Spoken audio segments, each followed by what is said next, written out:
Greetings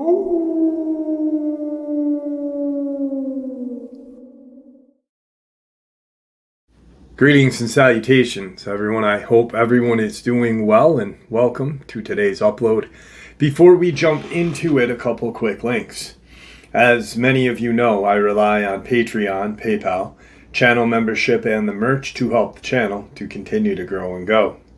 Links to Patreon, PayPal, and channel membership is in the description below. Merch displayed directly under the video.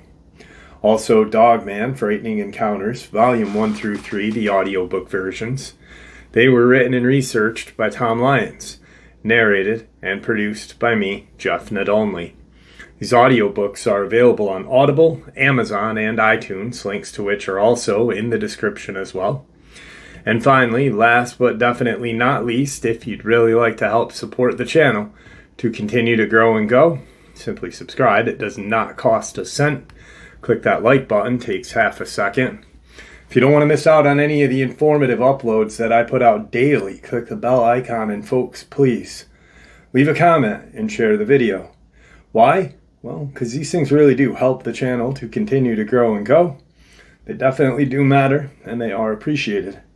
And with that, I have taken far too much of your time. Let's jump in to today's upload, shall we? So, on the live stream Saturday night, I had talked a little bit about how a subscriber had brought up Cynocephali.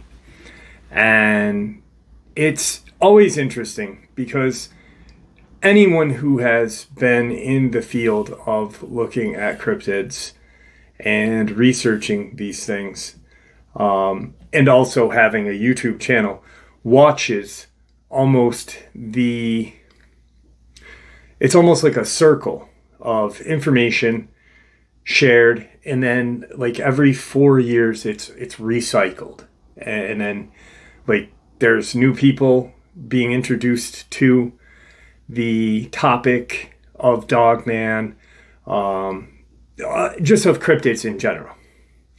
And I had used a example of there's a paw or a foot, and it's a river otter foot. It's a giant river otter's foot, and it's taken pretty much far away but blown up.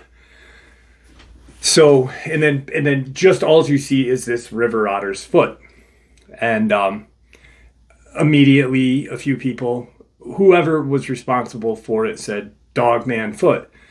And for some reason, it has been debunked as a river otter foot, a large river otter's foot, but it never has left the cycle of rehashed information on these Facebook research sites. And I do that because it's not research when you're recycling false information.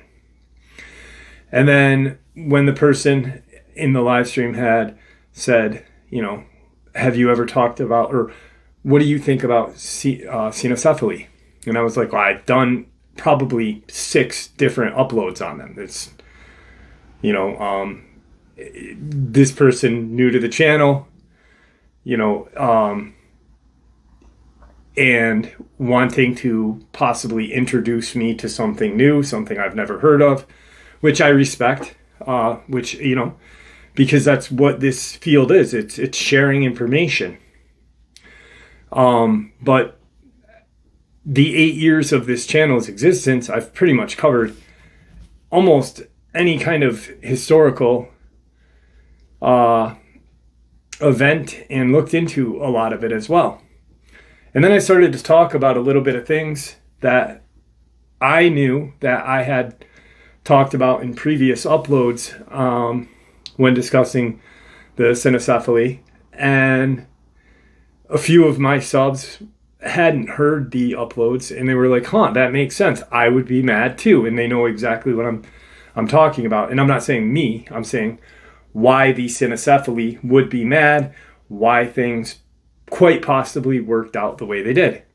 Here's the thing though, is regardless of if you agree with the information or if you agree with whatever theories, that's the thing. It's all theories. We are working and researching a pseudoscience based on theory, based on first-hand accounts, second-hand accounts. No one is an expert. And if anyone ever tells you that they are an expert, smirk at them and walk away, because you are probably just as informed as they are. And that's another thing you see on Facebook or Reddit. We are hosting tonight an expert in this community or in the Bigfoot community. Expert, it's, how can you be an expert in a science that is based on theory, based on speculation? Unfortunately, the humanity, the public, we don't have a actual physical couple of specimens. If we have one, we're not going to get to all the answers. If we have two, definitely closer. We need about 10 samples of Dogman, 10 samples of every single cryptid that we talk about to really scientifically learn from these things. And I don't see that happening. What needs to happen is the government needs to open up their facts, information, scientists, share this information so we can be informed. But I think the large reason of the uninformed, and that's another thing, is when talking about why we are, why they don't share the information. And it always comes to people talking about, the paper industry, the forest industry, this industry. I don't think so. I really don't. I don't think that's the case. I think what it is it's the same reason why they don't want to share all of the information on the alien/demonic creatures that we all know exist and perform their crazy experimentations on humanity. Is because there would possibly be an uprising, quite possibly a, hey, what the hell? Why are you holding this back from us? And then once we learn the reality of behind, that shroud, that veil, all of everything we have been told and learned in schools goes out the window. And they don't want that. They are so unready for that to happen. That's why they keep us in the dark. I think that's the real reason, not some paper industry, definitely not the forest industry, because there are hundreds of thousands of people that believe in Bigfoot, Dogman, and they still go out into the woods. And I feel like people don't really, what I just said, how I just said it. If someone took 30 minutes and thought about that, and thought about, that makes a heck of a lot more sense than the paper industry. Instead, they come up with, hey, this guy's an expert. He was on this radio show. He said it was the paper industry. Oh my God, he is an expert. He's got 16 books and he's best friends with this guy. Who cares? Who cares? I learn more credible information from all of you guys than I could from anyone who wrote a book on cryptids. Because chances are, those books on cryptids, I already know that info.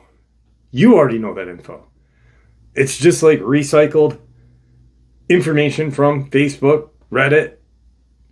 So I wanted to share some information that isn't recycled on the Cynocephali. And I hope that you guys really enjoy it.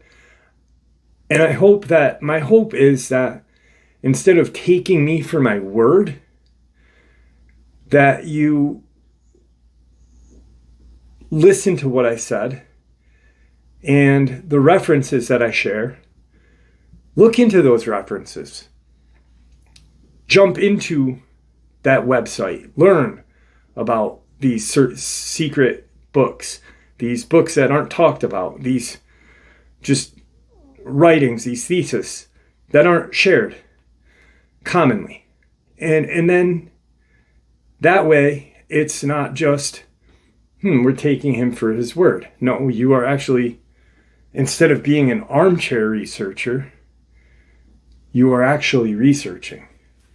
And I think the more we have people doing that, the closer we will to be at the cusp of getting to the truth. More informed people equals more truth. And I feel like that people ask why you don't use Messenger, Jeff. Why don't you use Facebook? I don't, because my whole view on Facebook, and we have all learned about it during the whole COVID epidemic. We all saw what the government did, how they control it, how they use it to their advantage.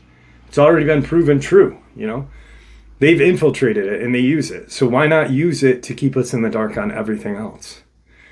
Or monitor everyone's conversations. Granted, no email or no phone or no anything. I don't even care. Proton or whatever is not safe. It's a little safer, but it's definitely not this, there is nothing the government can't get into. So, let's get into it. Some of the earliest writings we have of the Cynocephali are by the world-renowned Herodotus, known as the father of history from the 5th century BC. In research on this topic, there is a quote, Herodotus, Book 4, "For in the land of these are found both the monstrous serpent, and the lion, and the elephant, and the bears, and the venomous snakes, and horned asses, beside the dog-headed man." Herodotus includes the dog-headed men as if it were a well-understood topic. He assumes the reader must already know of them, just as they know of what a serpent, lion, and elephant are. Interestingly, even though he mentions a race of dog-headed men in Libya, he also states in that same book he does not believe in werewolves. Histories, Book 4. These men, it would seem, are wizards, for it is said of them by the Scythians and by the Hellenists who have settled in Scythian land that once in every year each of the Norio become a wolf for a few days and then returns again to its original form. For my part, I do not believe them when they say this, but they say it nevertheless, and swear to it moreover. Anyone who has read histories by Herodotus knows that he points out when he doesn't believe something, and in this case, it is wizards who turn into werewolves. The fact that he mentions a race of dog-headed men and assumes your knowledge of them, yet speaks out against the folklore of werewolves, is fascinating to anyone paying attention. To any civilian of modern day, believing a race of dog-headed men is just as crazy as werewolves, but for what reason Herodotus seems to disagree. With more questions than answers from Herodotus, the next few writings await, circa 1 century later. So here's something interesting, and I kind of see what Herodotus is talking about, because Native Americans have the shapeshifters, all right, and people automatically, new people to the topic of Dogman automatically assume that these things transform, which throughout years of researching this, we have come to the conclusion that they don't. And through different talks and meeting different people, what he's technically saying is these transformations, he doesn't buy the men turning into werewolf bit, but he buys that there's a dog-headed race. There's a race of dog-headed humans, which, because it's historically proven, I buy as well.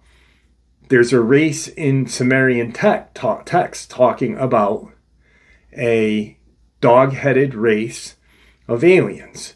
Now, even though God created everything, right? He created the earth, he created everything. He kind of left it alone. We all know that. He just said, I'm just going to give everyone free will. And if shit hits the fan, periodically, I'll stop it. The Great Flood stopping his fallen angels, which we will get into on this as well.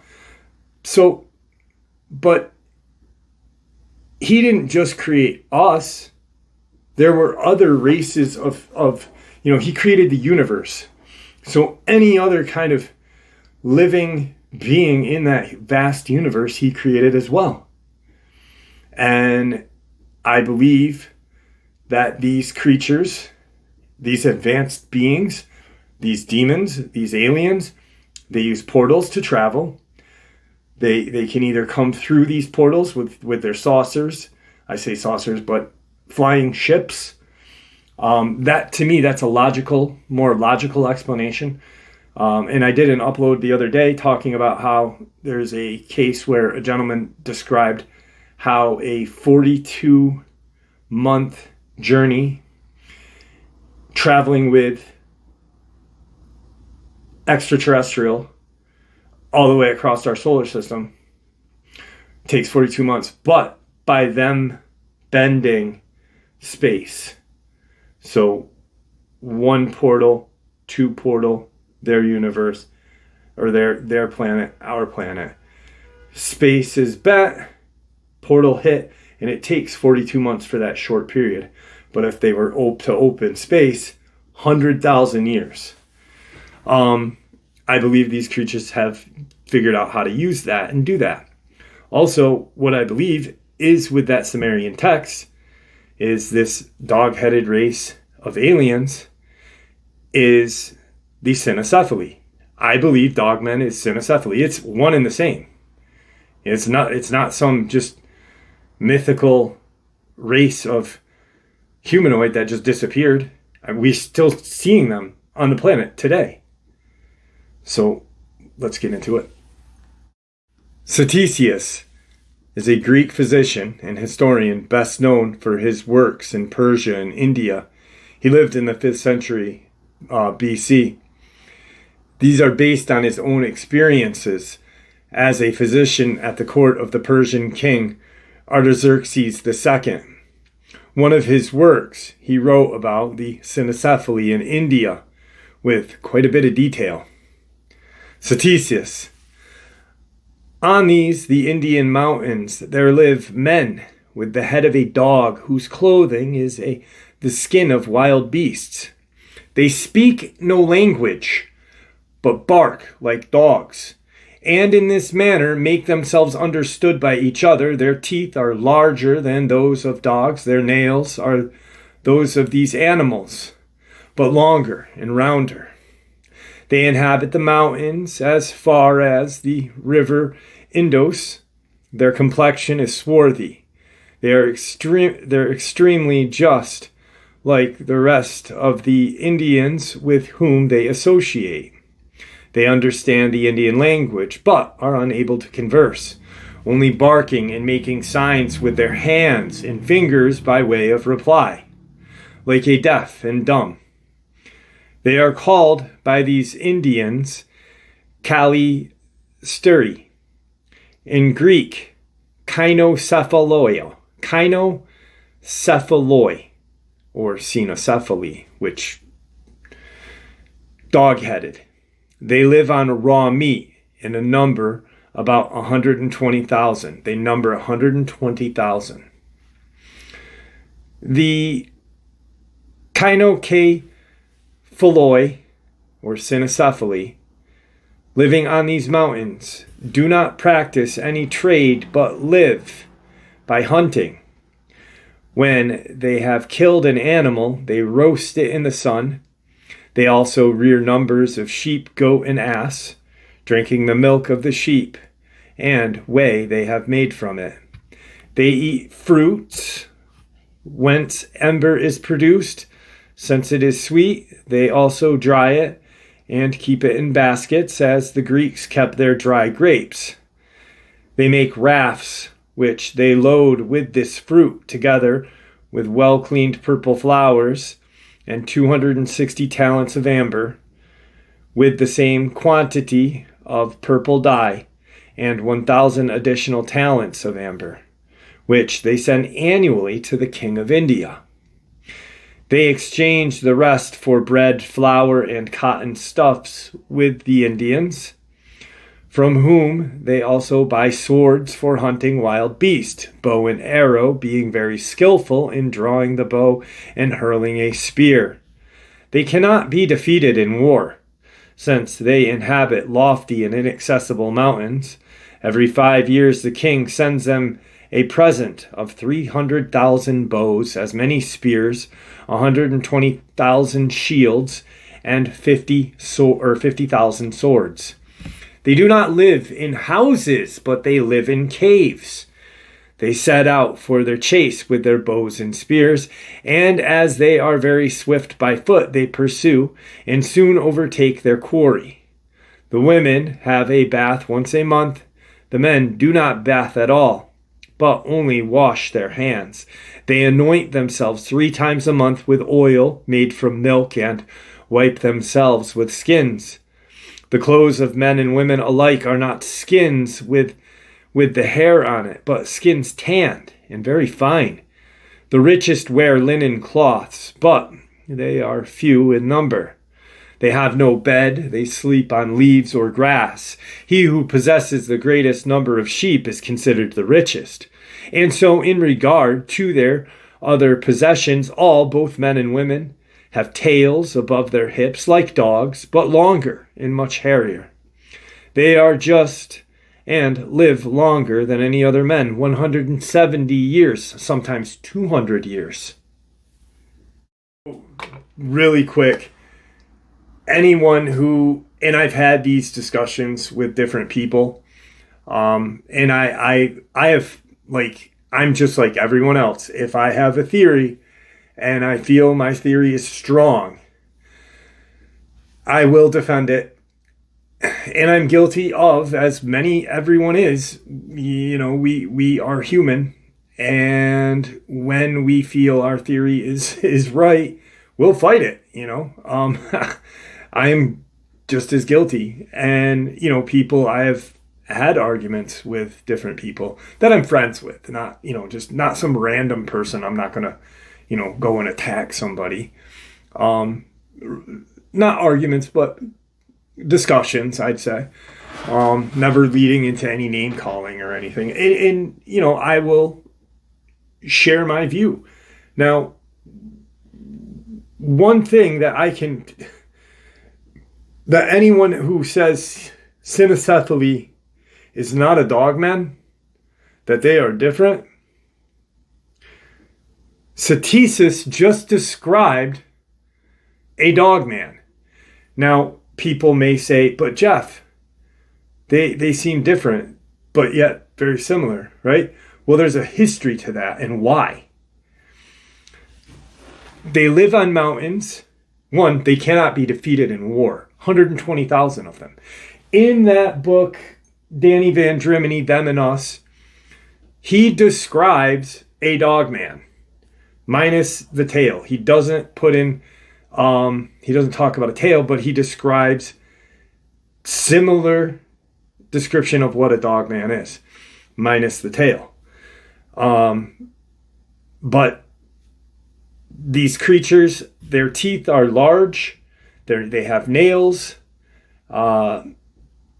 They cannot speak, but they bark, which They growl, they bark, they howl. They use their hands. They feed primarily on animals. They tend to stay away from humans, only to give honor to their king. But yet they are, they are not warring with humans, not until later, but they want to be left alone. They live in caves. They don't live in homes. We've seen how he describes it, how Ctesias describes them perfectly capable of building a home. They are capable warriors. They are capable spear throwers. If they can throw a spear and fight with swords and use their hands, they could use hammer and nail. But they choose to live in caves because it's where they are most comfortable. Dogmen, we know, do not live in any kind of other structures, mainly caves or even abandoned, buildings, dwellings, whatever. But similarities. Ctesias goes into more detail on this strange race of men. Speaking of their communication methods, their engineering, their commodities, tradings, weapon choice, housing, self-care, clothing, and wealth and lifespan, his writings are both praised and ridiculed in modern works. But for roughly 1,000 years, his works were highly regarded. Still, there are more controversial works than his from this century. Sometimes after the requests that Ctesias accompanied his king, for Alexander the Great tore his way through armies and conquered much of the known world. And a quote from Sam Otwell, Soulsby, from the University of Cambridge, developing out of the Greek pseudo. A letter of Alexander to Aristotle was highly popular in the medieval Latin West, while the first Latin manuscript dates to the 9th century. Quotations elsewhere indicate that it had been translated from Greek by the 7th century. In a letter, Alexander the Great recounts his adventures in India to his tutor, including an encounter with the Cynocephali / Dogman. In this quote he provides, "Next, we found a grove full of huge Cynocephali who tried to harass us, but they began to flee when we shot our arrows. Now, as we are entering the deserted area, the Indians reported that there is nothing more worth seeing." Although the letter was held in high regard by historians for hundreds of years, it has since come under scrutiny, and its authenticity has become a debated topic. This being said, even if the letter was not truly written by Alexander the Great himself, it remains a document providing evidence for the belief in such creature as the Cynocephali, held under considerable less scrutiny, however. Magathenus was yet another author of this century who wrote on the subject. Magathenus was a great Greek historian, diplomat, who lived in the 4th century BC, best known for his work in Indica, which is a description of India based on his own experiences as a diplomat at the court of Chandragupta Maurya, the first emperor of the Maurya Empire. In his writings, he describes the Cynocephali as a race, as a friend to the Indian nation. But really quick, I want to touch on something here. And I talked about this in the live, and I described, someone had asked, or I had stated the reason why they now live and do and live how they do now. And I said, even though the king of India described them as like a great warriors, that was not meant as like warrior. They were great hunters. And if there was a war, he felt like he could rely on this race of dog-headed humans or dog-headed men that live in his mountains. So he bestowed upon them all of those weapons, right? The fact of it is they were not a warring tribe of men and women and children. They were not. And they were very skilled swordsmen. They were very skilled at archery. So when Alexander and the Macedonian Empire and warriors came and started, throwing spears and launching arrows at them, they ran. If they hadn't run, what would have happened? They were very peaceful. And Marco Polo talks about that too, which we will get into later. But if you push something so far, it does one of two things. It either snaps and wipes you out, or it snaps, tries to wipe you out, loses, and then just retreats and becomes feral. Magnus. On different mountains in India, there are tribes of men with dog-shaped heads, armed with claws, clothed with skins, who speak not in the accents of human language, but only bark, and have fierce grinning jaws. Magnus' writings would go on to be referenced by many scholars for more than thousands of years, even today. And his is mentioned of the Cynocephali, it was quoted and or referenced by a medical scholar such as Pliny the Elder. These accounts of Cynocephali living in India are intriguing to say the least, but India is not the only location we hear of these creatures in 4th century BC. Berosus writes of them beginning in Babylonia, according to others he had spoken to. So Babylonia, modern-day Iraq. Berosus. In the land of Babylonia, there is a race of men who have the heads of dogs and the bodies of men.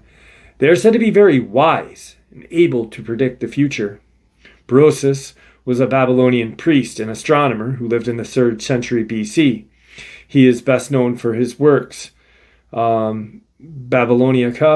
which is the history of the Babylonia from the creation of the world to his own time.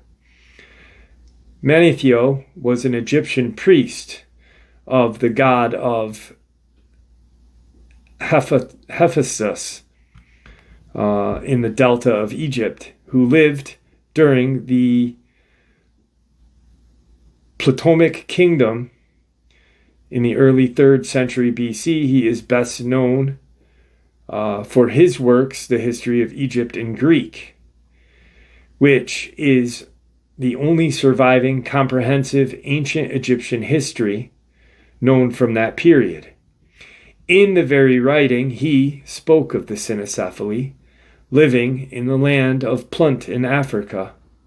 Manetho. In the land of Punt, which is located in Africa, there is a race of men who have heads of dogs and bodies of men.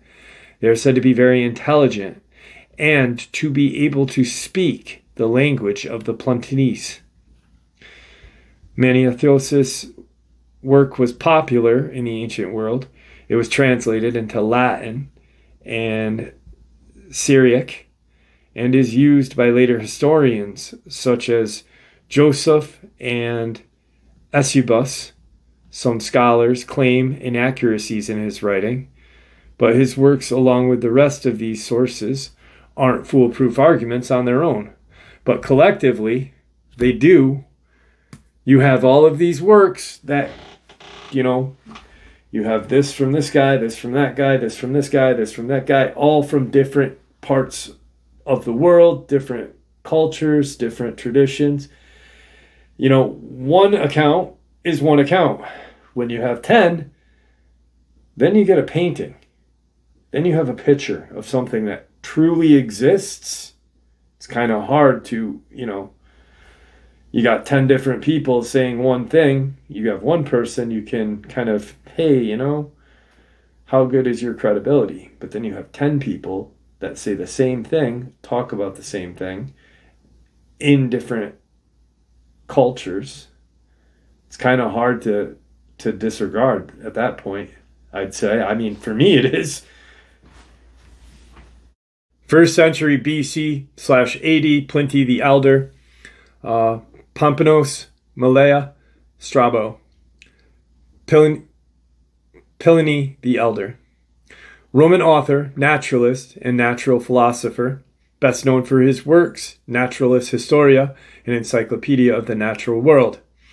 That is one of his most comprehensive works of the kind back in ancient world. Pliny the Elder, Natural History, 7.2, 40 through 41. On many of the mountains, again, there is a tribe of men who have heads of dogs and clothe themselves in the skin of wild beasts. Instead of speaking, they bark, and, furnished with claws, they live by hunting and catching bird, according to a story, as given by Cleotis. The number of these people is more than 120,000. Pliny affirms references by Cleotis, quoting his work on mentioning of 120,000. Pliny chooses to point out the clothing communication method in form of hunting, much as Cleotis. Interesting to recognize that he read Cleotis said about the Cynocephali, but only said a fraction of the things. This could be for various reasons, but ultimately we might never know. Pliny writes by many fantastical so-called monstrous races, which many point to as the reason to doubt his writings, but Pliny wasn't the type to accept anything he heard. So Pliny was not, he wrote about some strange things, but he was not a guy that just, hey, I saw down in the sewer by the bathhouses, there was this 4-headed salamander with 6 toes. He wouldn't be like, He would go out and see if it was there, or find many other people to tell him, hey, I saw that too. But different people that didn't know A, they were just B, C, and D.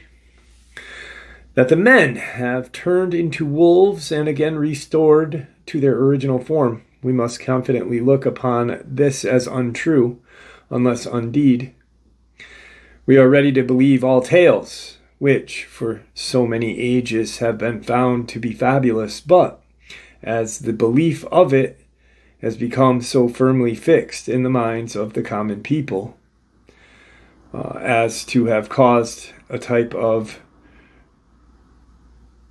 versipellis to be used as a common form of impraction, I will here point out the origins. Pliny mentioned, shortly after mentioning the race of dog-headed men, that the belief in werewolves is foolishness.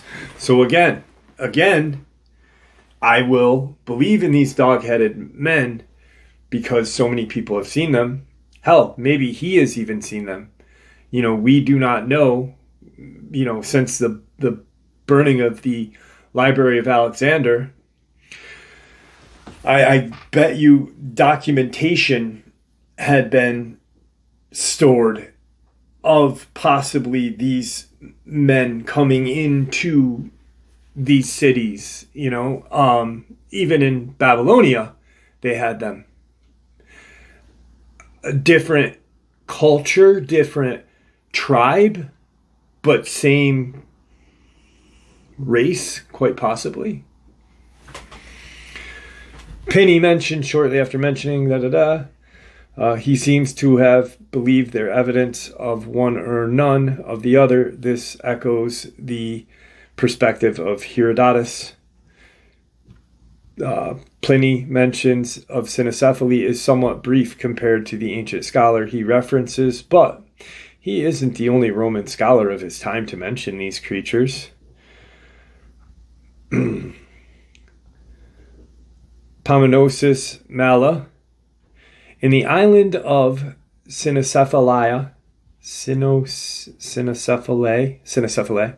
which lies off the coast of India, there is a race of men who have heads of dogs and bodies of men. They are said to be very friendly, and to be good friends with the Indians. Cynocephali. So now, instead of saying, hey, these things are in the mountains, there's an island of them. And this is where, we'll get to it eventually, this is where I believe this island is where Marco Polo has his meeting with these creatures. Pampanosis mentions the dog-headed race as living on an island off the coast of India. Rather than pointing out the details about the creature in question, he chooses to focus on the fact that they are friendly. There is a Greek historian who said something similar around the same time, although it agrees with the writers previously mentioned. It spurs much disagreement between modern scholars. However, modern scholars are not the only ones arguing against these authors who describe the creature. A fascinating account is given by Strabo, who spoke against the existence of Cynocephali. Strabo, 64 or 63 BC to 24 AD, was a Greek geographer and historian who lived in Asia Minor during the transitional period of the Roman Republic into the Roman Empire. He is best known for his work Geographic, which is a detailed description of the known world in his time. In this work, he, although clearly ridiculing the belief of these creatures, provides one of the only written accounts stating that Hesiod wrote of a race of half-dog men. Geography 7:3. But this ignorance in Homer's case is not amazing. For those who have lived later than he have been ignorant of many things, and have invented marvelous tales. Hesiod, when he speaks of men who are half dog, 44 of long-headed men, and of pygmies, and alcamen, when he speaks of webbed-footed men, when he speaks of these dog-headed men, of these men with eyes in their breasts, and a one-eyed man in his Prometheus, and other hosts of tales. So, I know, I'm not going to speak for anybody, I have seen different accounts, and I'm assuming many of you guys have seen different accounts. What he's saying, he's comparing these creatures, dogmen or cynocephali, to pygmies, which we know there is pygmies. They found them. Long-headed men, we have found skeletons of these heads that are just long and inverted. Webbed foot men, mermen, or there's even a medical case of people having webbed feet. And then the eyes of their breasts. So here's what I'm thinking he's talking about. There's depictions of these creatures that are just like, you chop my head off, you level it here, and their face is, they're like where their breasts would be their eyes, and where their stomach would be this mouth. And that's, I forget the name of the creature, there's a specific name for it. But that's what he's describing. And then he's describing a cyclops. Hesiod was a Greek author and poet from the 8th century BC, making him the oldest author to potentially ever mention these creatures. Through his writings containing no such descriptions, along with much of his work, a long-gone Strabo gives us reason to believe he did in fact write about them. Strabo writes of Hesiod's mention of these creatures, looking down on its foolishness, so it's highly unlikely that he is lying or even misinformed. The very nature of Strabo's polemic work is the strongest argument for the existence of such material by Hesiod known to date. And then we're going to jump into 2nd century AD. Aelian Claudius was a Roman author, a teacher of rhetoric, who lived in the 2nd century AD, best known for his work of Varia Historia, a collection of anecdotes and stories about animals, plants, and people. Aliens on the Nature of Animals, Book 5. In the same part of India are found the creatures we call dogheads, a name that they earn because that is how they look. They have human shape, but they are clothed in fur. They walk upright. They are no threat to humans. They howl instead of speaking, but they understand language of people. They chase down wild animals very easily, cook them, and eat them. Cook them not with flame, but simply tearing them apart and letting the sun sear the meat. They keep goat and sheep for milk. I include them among beasts logically, since their language is unintelligible to human. Alien's description should seem familiar by now. He points out the methods of communication, cooking, and preferred food. Again, India is where he mentions them living. In the same part, India, he's referring to the mountainous region, same as Alien's writing, and Julius Solinus spoke up on the strange topic. Solinus, better known, or Julius Solinus, or better known as Solinus, was a Latin geographer and grammarian and compiler, probably flourished in the 3rd century AD, best known for his work, The Wonders of the World, or I'm not even going to attempt to pronounce Latin. It has been 36 years since my last Latin class, which circulated both under the title Collection of Curiosities. In an island of Cynocephali, there lies off the coast of India, there are men whose heads are dogs and bodies of men. They are said to be very intelligent and able to speak the language of the Indians. So now we have a kind of a dispute in this, but I think quite possibly what he meant is maybe understood the language of the native people of India. So, could be. And then there is Ptolemy. Ptolemy was born in Alexandria, Egypt, to a family of astronomers. He studied mathematics, astronomy, and philosophy at the Museum of Alexandria, which was the center of learning in the ancient world, had the reputation to uphold, even more so than any of these others. Yet he too etches his name to the following statement. Ptolemy. In the interior of Ethiopia there is a race of men who have heads of dogs and bodies of men. They are said to be very savage and live by hunting and eating raw flesh. While these writings are far from first-hand accounts, they have credibility in and of themselves. These writings seem to shoot down the argument one might have about motive. These men are well-respected individuals.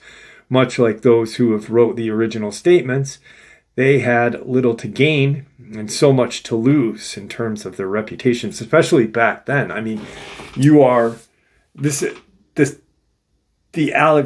Library of Alexandria, the center of learning is the museum. You were born of a family of astronomers. Like, their name is everything, just like it should be to everyone. You know what I mean?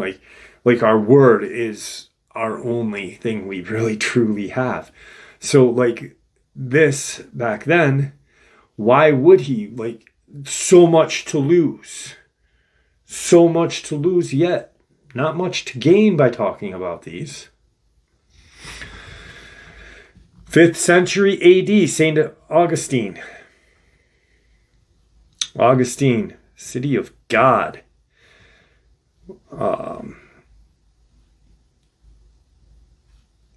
He rides the line.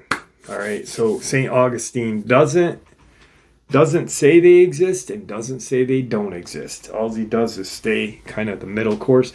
City of God.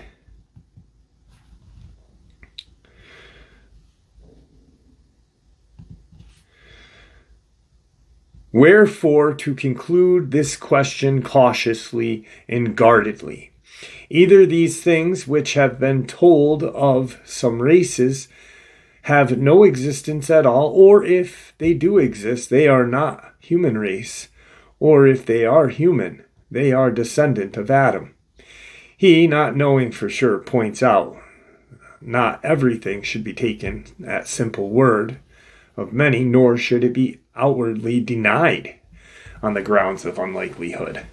Augustine once again states, it is also asked whether we are to believe that certain monstrous races of men spoken in secular history have sprung from Noah's sons, or rather, I should say, from that one man from whom they themselves were descended. What shall I say of the Cynocephali, whose dog-like head and barking proclaim them beasts rather than men? But we are not bound to believe all we hear of these monstrosities.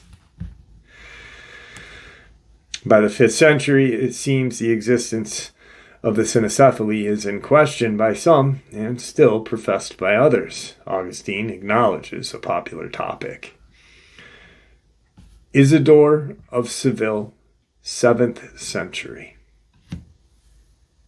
I also I wanted to share this really quick before we go any further. When we were talking in regards to Strabo, where he had mentioned, but this ignorance in Homer's case is not amazing. For those who have lived later than he have been ignorant to so many things and have invented marvelous tales. Hesiod, when he speaks of men half dog, long-head men, pygmy, and speaks of web-footed men, men with eyes in their breasts, and one-eyed men. So I had kind of said, we've all heard of these creatures. Well, it's the blemis, or blemis, and it's a Scottish Highland kind of creature, and that's what I was talking about. And so, but, I mean,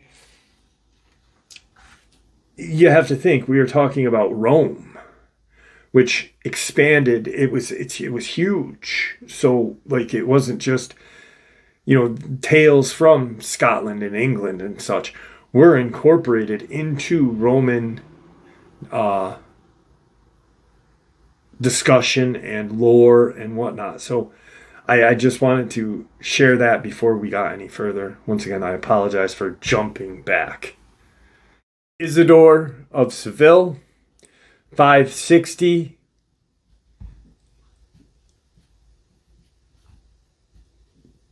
to April 4th, 636.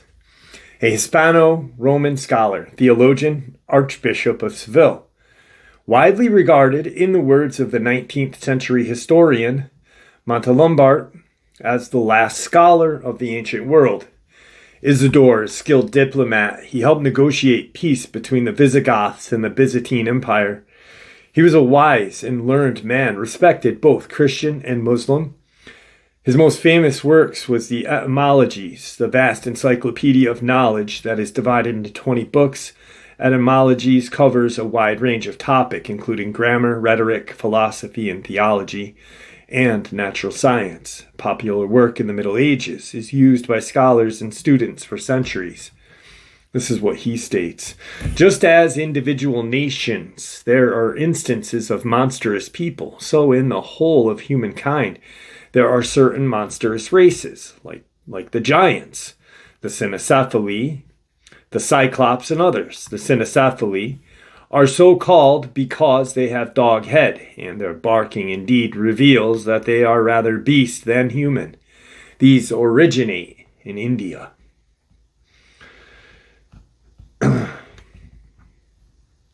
Now we're getting closer to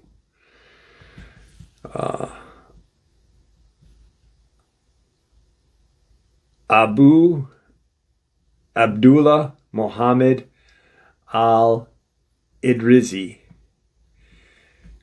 also known simply as al-Idrisi, was a Muslim geographer and cartographer, just a person who studies maps.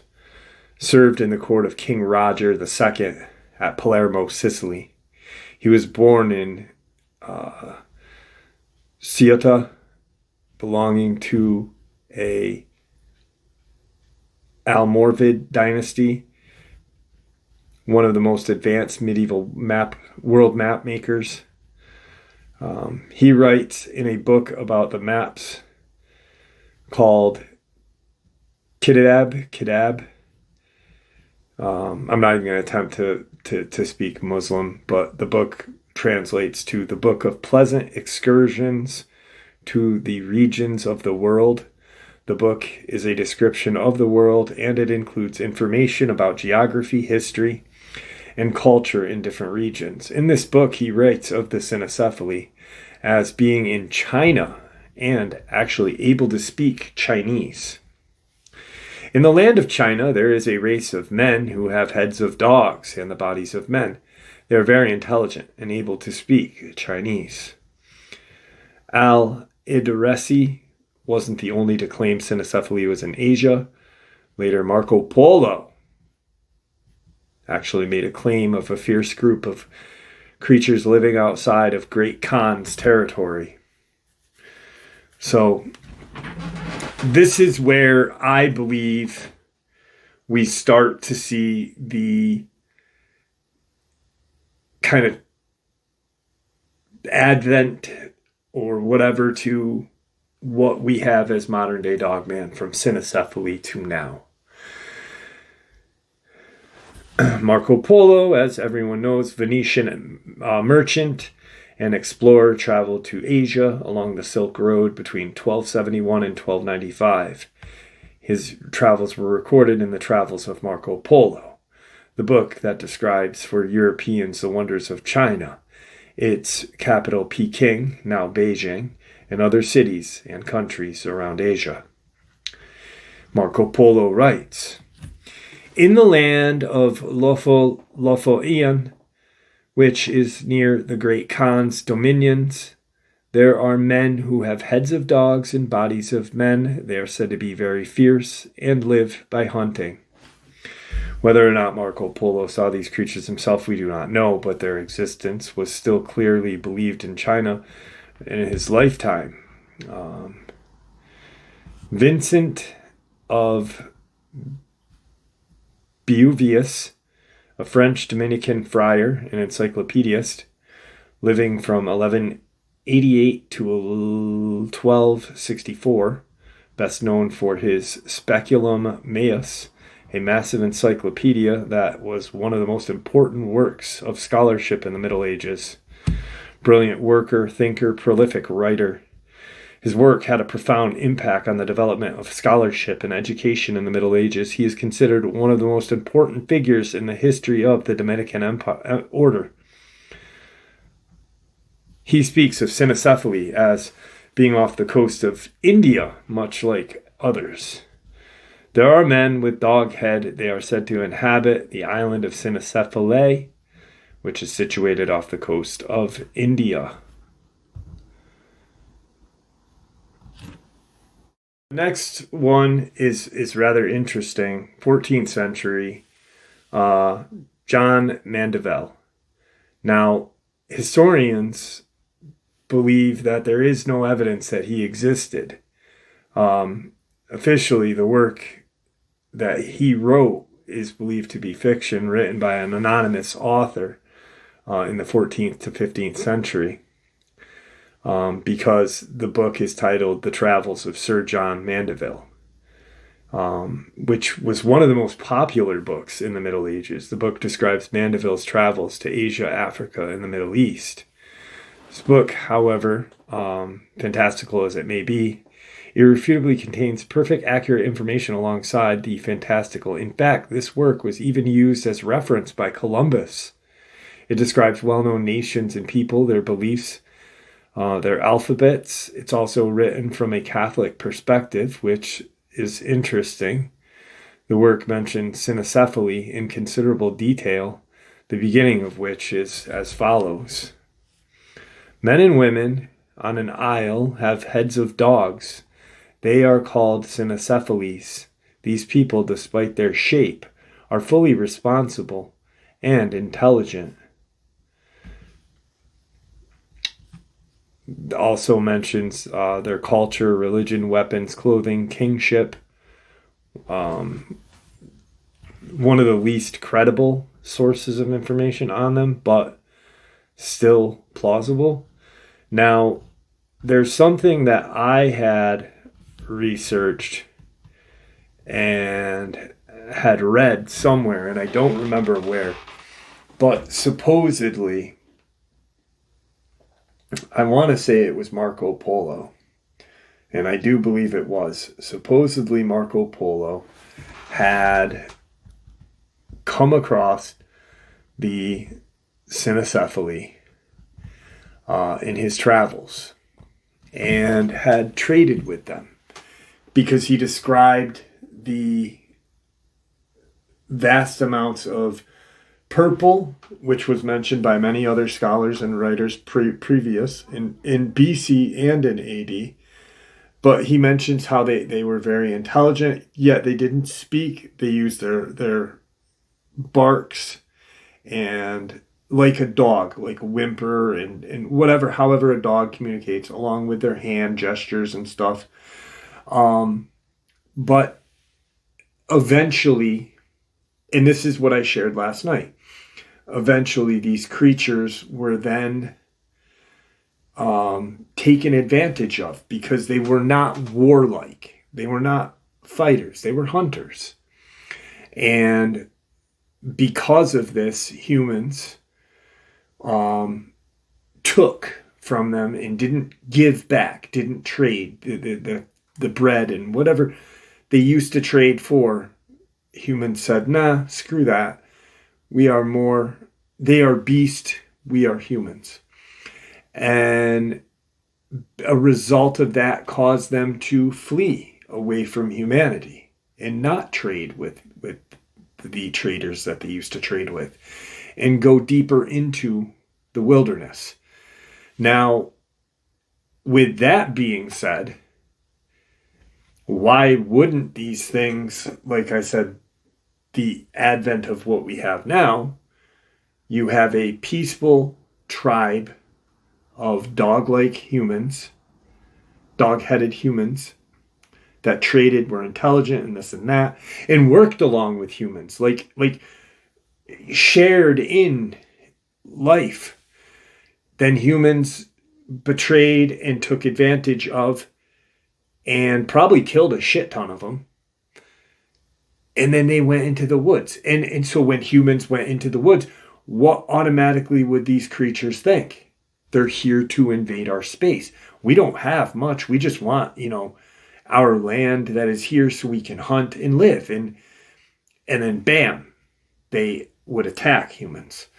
And then eventually, as the world just got bigger and more people, then they became possibly more just the way I described it, but now coming out of the woods. We hear how there are attacks. There's attacks and there's people that have been killed, numerous people. Yet they also are inquisitive on things, looking through windows, attacking livestock and feeding on it. But, maybe it's their way now to just look at humanity and study us, figure out what we are, who we are. I'm assuming that if there is communication, wouldn't there be like history? I highly doubt that, because a lot of these historians talk about them being intelligent, talk about them if you're trading with humans and using amber and purple dye and this and that and spices and why wouldn't they be able to transcribe or somehow keep track of the history of their kind? So being well aware of what humanity did to them, I'd be chapped too, Here are some historical books and manuscripts that we can find the Cynocephali mentioned in. First would be like the Kiev Psalter, 14th century book. Kiev Psalter of 1397, one of the most famous East Slavic illuminated manuscripts containing over 300 miniature kind of descriptions, illustrations, and such. And there is descriptions of armed Cynocephali depicted as peacefully speaking to Jesus, such a strange combination, men with dog heads holding spears and shields, like we've heard back in India, but they are talking to Jesus. They're in the Catholic Church, but this is surprising, as strange. It's not alone. The Barbanini Psalter, the 11th century. This book is, I believe it's an Italian book, if I'm not mistaken. Deluxe illuminated Christian prayer book. It's Greek, I think. Yeah, it is Greek. So in this, we see photos of armed Cynocephali, again talking with Jesus. Then you have the Rothschild Canticles, a lavishly illuminated manuscript book of hours, compiled Flanders between 15 to 1520, named after the Rothschild family who acquired it in the 19th century. There's a reason why they acquired books like that, right? We all know that. The illustrations, Cynocephali, along with other descriptions, strange depictions.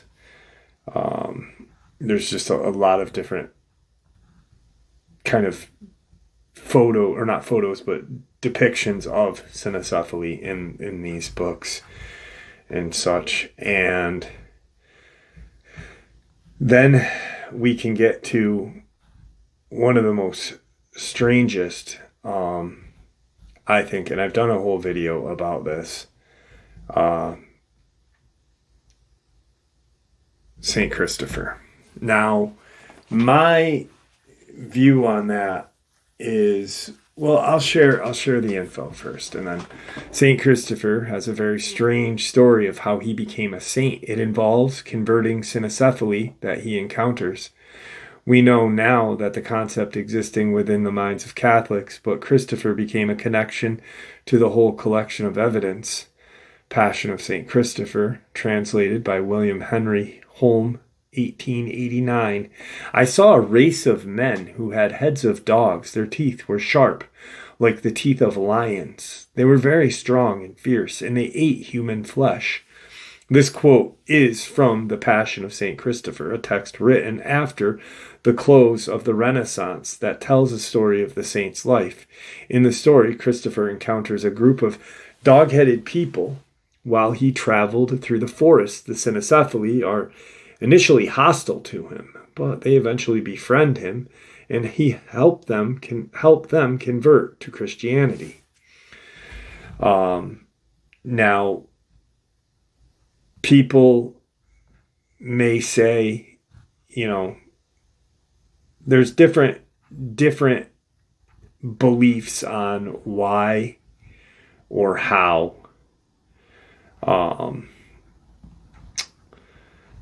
he is depicted. Why would he be depicted as a dog-headed canine human? And now some folks say that because he was a Canaanite, that it was a error in translation in Latin, canine, Canaanite. But here's the thing with that. Historically, it is written that Christopher was very tall. And I'm not exactly sure. Nobody really knows how tall he was, but he was supposedly very tall. So I've heard 8 to 9 feet in height. I had talked to a Russian Orthodox priest and Russian Catholic Orthodox, or Russian Orthodox Catholic, or Christian. And he talked to me about, that he was the one that told me he was like 8 or 9 feet in height. Really interesting conversation with him. I've tried to have one with a Roman Catholic priest, and he just dismissed me, which kind of ass-chapped me a little bit. But what my belief and understanding is that if St. Christopher, or Christopher at that time, he was a Canaanite.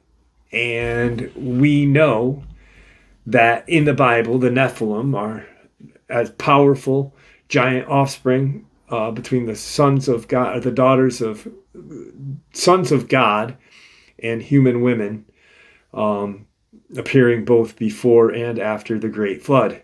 The Canaanites, an ancient people of Levant, are also associated with the Nephilim, particularly through the descendants, the Anakim, who were known of great stature. So supposedly St. Christopher was an Anakim, or of great stature, very tall. But here's the thing. Here's something interesting to think about. Supposedly, as we've talked many times on the channel, and once again, this is a science based on theory and firsthand accounts, just mainly theory, and really looking at the history like we just did.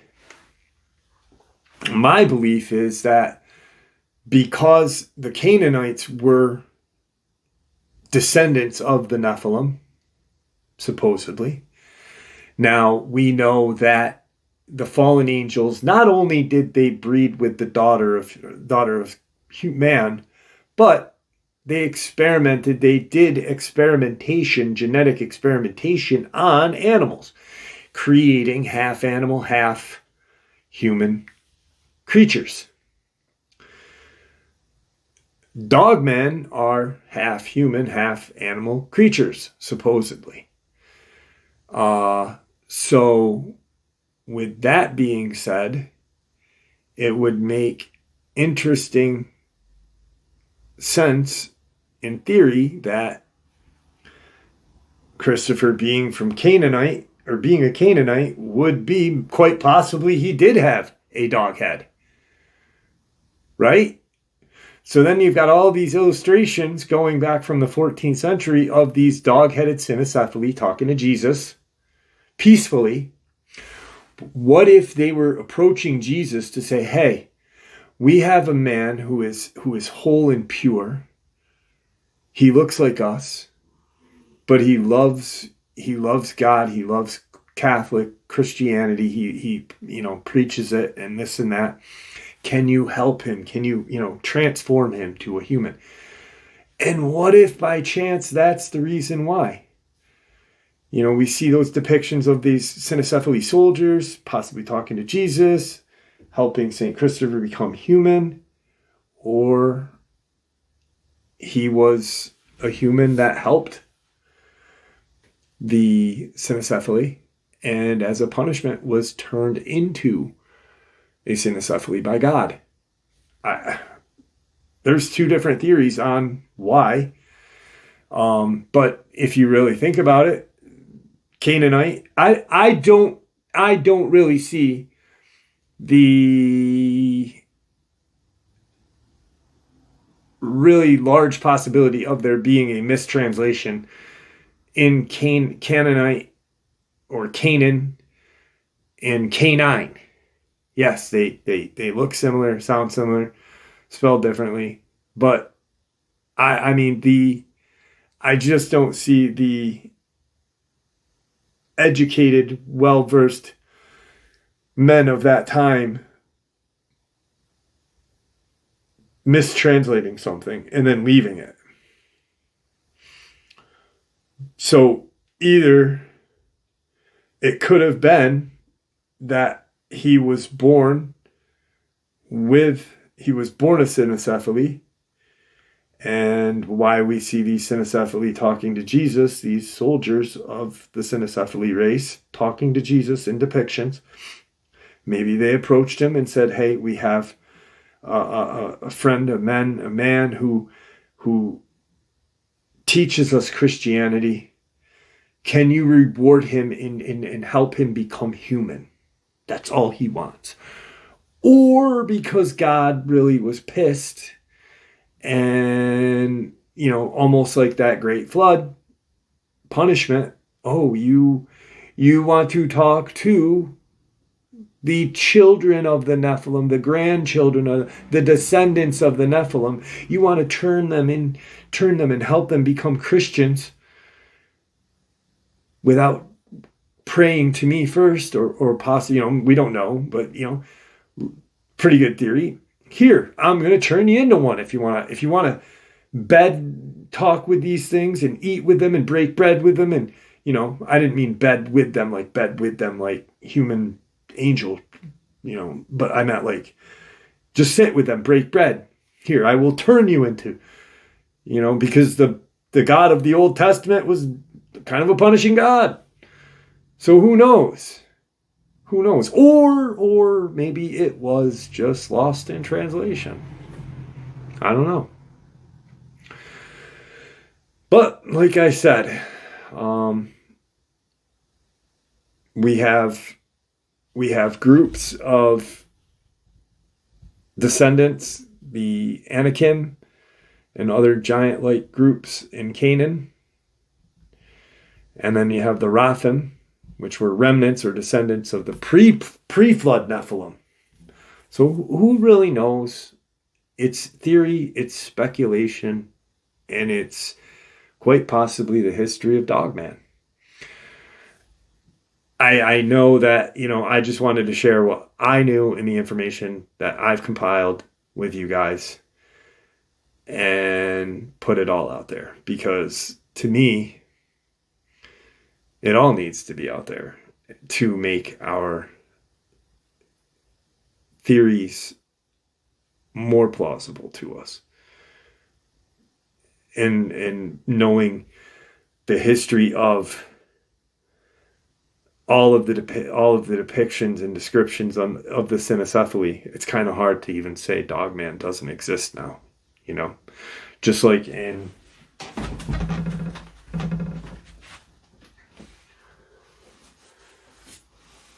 and you're probably all sick of me pulling this book out, but just like in this book, Them and Us by Danny Van Drimeny, how he describes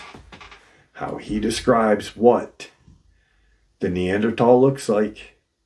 And we've all heard the stories of creatures that look very similar to a Dogman minus a tail.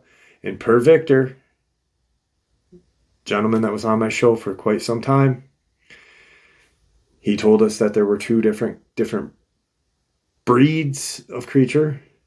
He called one a werewolf, which was not a transitioning, like changing creature. It was permanent. Muzzle, human legs, no tail. Very intelligent, possibly able to speak.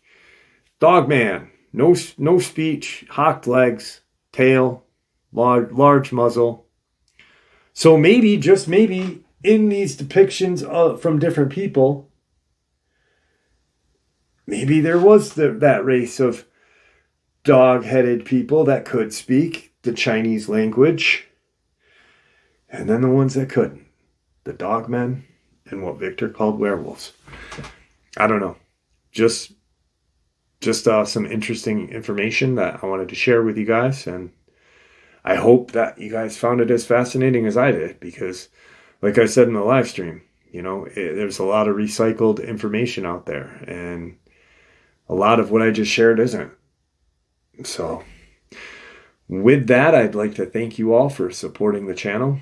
After all, it is your support that helps the channel to continue to grow and go, and what gives us all a place and a chance to share our experiences and theories judgment-free.